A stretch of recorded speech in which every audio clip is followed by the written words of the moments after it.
पाठ 16 पहाड़ का दुख, पहाड़ की लड़ाई। पाठ प्रवेश। मानव इस पृथ्वी पर आदिकाल से जीवन का निर्वाह करता आया है। प्रकृति के साथ रहते हुए वह तमाम तरह की आपदाओं से भी संघर्ष करता रहा है। आपदा का दुखद परिणाम अंततः जन धन एवं संपदा के नुकसान के रूप में हमारे सामने आता है। ये आपदाएं अचानक आकर कुछ पलों में सब कुछ स्वाहा कर देती हैं। पहाड़ी जीवन बहुत जुझारू और शांत होता है। वहाँ के लोग पहाड़ जैसी समस्याओं का सामना मूक लड़ाई द्वारा कर सभी को अचंभित कर देते हैं। लगता है जैसे पहाड़ फट गया हो। एक चौड़ी दरार दूर तक नजर आती है। लाल लामा हाथ उठाकर इशारा करता है। उसमें पूरा दब गया है। मेरे भीतर कंपकपी फैल जाती है। बड़ी भयावह लगती है। वो दरार डायन की तरह मुंह खोले हुए। चौतरफा नजर दौड़ाता हूँ सहमे भाव से। इतनी बर्फ, इतना सन्नाटा, इतनी अचेतन कर देने वाली सफेदी कि वहां अपनी उपस्थिति पर संदेह होता है। सांस लेने में कठिनाई महसूस होती है चलते हुए। अपने भीतर किसी प्रेत के चलने की पदचाप सुनाई देती है। जिधर आंख उठाओ मौत पसरी हुई है। बर्फ की आंधी ने सब कुछ निगल लिया है। मकानों और पेड़ों के आकार बेडौल ढूहों में बदल गए हैं। मनुष्यों और मवेशियों की लाशें घरों और बाड़ों से निकाली जा रही हैं। दुतल्ले के घर जिनमें नीचे के तल्ले पर जानवरों के रहने का ठौर ठांव और ऊपर स्त्री पुरुषों की दुनिया, अब दोनों दुनियाओं में खामोशी है। कुछ रोज पहले तक इस खामोशी का कहीं नामो निशान भी नहीं था। कल्पा से आगे पूह और फिर वहां से दिशा बदलकर स्पीति नदी के किनारे किनारे दनखर तक जिंदगी का भरपूर कोलाहल था। लेकिन आज केलांग और गाजा पर हेलीकॉप्टर उड़ रहे हैं, इस उम्मीद में कि शायद कहीं जीवन का कोई हिस्सा नजर आ जाए।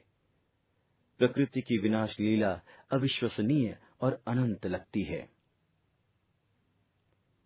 बर्फ का गिरना अभी भी जारी है। धुंध की चमकीली छायाएं डोल रही हैं।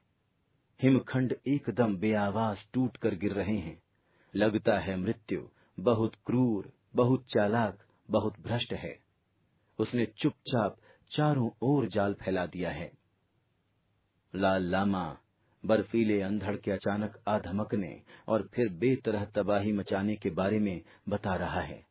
वैसे साल में 6-8 महीने लाहौल और स्पीति का इलाका बर्फ से ढका रहता है, किंतु उस हिम ऋतु में जीने और बचाव के तरीकों के साथ कामकाज निपटाने की वहां के लोगों की आदत बनी हुई है। कोई डर नहीं, हिमस्खलन को भी वे झेल जाते हैं। लेकिन इस बार तो लोग रात को सोए और फिर आंखें खोलने का भी अवसर उन्हें नहीं मिला। ऐसा भयंकर तूफान आया कि बर्फ की चट्टानें पतंगों की तरह उड़ने लगीं। पल भर में इस आसमानी कोप ने गांव के गांव दबोच लिए। हवा में असंख्य नुकीले तीर सनसना रहे हैं। ठंड के बावजूद मैं पसीने में नहा रहा हूँ। मितली और घबराहट महसूस हो रही है। लाल लामा मेरी स्थिति को भांप लेता है। हम धीमे कदमों से लौट आते हैं। ऐसी हवा को हम मुर्दों की बूटी कहते हैं। इसमें सांस लेना मुश्किल होता है। कई लोग बेहोश हो जाते हैं। लाल लामा ने ये रहस्य उस समय खोला जब हम फिर उड़ान पर थे। वो वायुसेना का एक खोजी हेलीकॉप्टर था। पता लगा रहा था कहाँ क्या नुकसान हुआ है। थोड़ी थोड़ी देर बाद उसके एक अधिकारी सूचनाएं भेज रहे थे। एक अत्यंत व्यस्त और समझदार चेहरा, जिस पर जब तब चिंता की रेखाएं झांकने लगती थीं। लेकिन उनकी आवाज साफ थी और शब्दों में कहीं अस्थिरता नहीं थी। किस स्थान पर कैसी सहायता की आवश्यकता है, वे तेजी से हिदायतें दे रहे थे। मैं बीच बीच में उनकी ओर देख लेता था, सराहना की निगाह से। उनके व्यक्तित्व की दृढ़ता के सहारे मैं अपने मन की कमजोरी और बेचैनी से उबरने की कोशिश करने लगा। लाल लामा से बहुत कुछ मालूम हुआ। लाहौल क्षेत्र में ज्यादातर बौद्ध रहते हैं। लामाओं का वहां बड़ा मान है। 2 तरह के लामा होते हैं, पीले लामा और लाल लामा। पीले लामा पीले वस्त्र पहनते हैं और ब्रह्मचर्य का पालन करते हुए अपना समय धर्म के अध्ययन मनन में लगाते हैं। वे ज्यादा संख्या में नहीं हैं, लाल लामा खूब हैं, लाल वस्त्र धारण करते हैं, विवाह करते हैं और प्रायः खेती बाड़ी का धंधा अपनाए। उनमें से अधिकांश पढ़े लिखे भी नहीं हैं। वे एक खास किस्म की जड़ी कूठ और जौ पैदा करते हैं। जौ का सत्तू, नमकीन चाय और सरसों का तेल आम खान पान में शामिल है। जौ की शराब छांग को बहुत पवित्रता के साथ पिया जाता है। मांस कम ही खाया जाता है। लाल लामा ने एक ढीला ढाला ऊनी चोगा पहन रखा था। कमरबंद के रूप में एक रस्सी कसकर बंधी हुई थी। घुटनों तक चढ़े हुए जूते, उनका तला चमड़े का, लेकिन ऊपर का हिस्सा ऊनी। चोगे के निचले भाग को बड़ी सफाई से पायजामे के पायचों की तरफ जूतों में खोस लिया गया था। स्पीति के गांवों में हेलीकॉप्टरों से खाना और कपड़े गिराए जा रहे थे। संकट के कठिन समय में भी मैंने वहां के निवासियों को उदास और आकुल नहीं देखा। जिंदगी और मौत के साथ उनका रिश्ता मुझे बाकी दुनिया से अलग और निर्विकार सा लगा। बच्चे अवश्य उत्सुकतावश हेलीकॉप्टर को घेरकर खड़े हो जाते थे, लेकिन बर्फ काटने में लगे हुए स्त्री पुरुष सिर्फ एक उचटती सी निगाह उधर डालकर काम करते रहते थे। उन्हें अपने पर ही ज्यादा भरोसा था। एक जगह 6 स्त्रियां बर्फ हटाने में लगी हुई थीं। पूछने पर ज्ञात हुआ कि उनका पति अंदर के कोठे में दब गया था। छहों का एक ही पति था। बांगतू में ऐसे जनों के डेरे लगे हुए थे जिन्हें बर्फ के हमले से बचाकर लाया गया था, लेकिन वे जान बच जाने के बावजूद अधिक खुश नहीं थे। उन्हें अपने घर की याद आ रही थी। तत्काल लौटना चाहते थे, चाहे वहां जाकर प्राण ही क्यों न गंवाने पड़े। अपने घर, अपने पहाड़, अपनी जमीन से ऐसा अटूट संबंध सिर्फ वे लोग ही समझ सकते हैं जिनका अपना घर और पहाड़ होता है। क्या ये ठीक नहीं होगा कि सर्दियों में बहुत ऊंचाई पर रहने वाले लोग कुछ नीचे चले जाएं? मैंने लाल लामा से पूछा। किसी को भी नीचे जाना पसंद नहीं, उत्तर मिला। यहाँ के घोड़े, खच्चर और बकरियां तक अपने ठौर को नहीं छोड़ेंगे। मनुष्यों की तो बात ही क्या। पांगी को बहुत खूबसूरत माना जाता है। ये चंबा जिले में है। आजू बाजू भरमौर और खज्जियार है।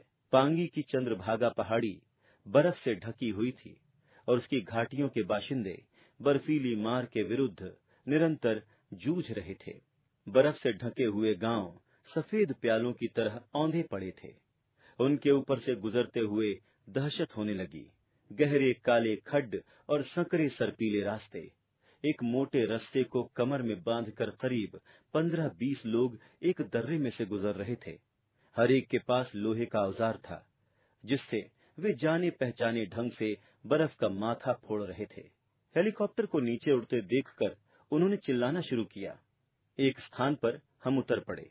तब वे लोग एक व्यक्ति को उठाकर लाए। वो अचेत था। बातचीत से जानकारी मिली कि वो उस गांव के स्कूल में पढ़ाता था। स्कूल बर्फ में दब गया। अध्यापक वहीं रहता था। उन्होंने उसे किसी तरह जिंदा निकाल लिया, लेकिन अब उसे इलाज की जरूरत थी। क्या कुछ लोग मर भी गए हैं यहाँ? सैनिक अधिकारी ने उसको आराम से लिटाते हुए पूछा। हाँ, एक ने हामी भरी। कितने? अभी गिनती नहीं लगाई है, सपाट सा जवाब मिला। किंतु क्या वो जवाब सचमुच सपाट था? पहाड़ का आदमी पहाड़ की तरह सख्त होता है, उतना ही चुप, उतना ही ठाढ़ा।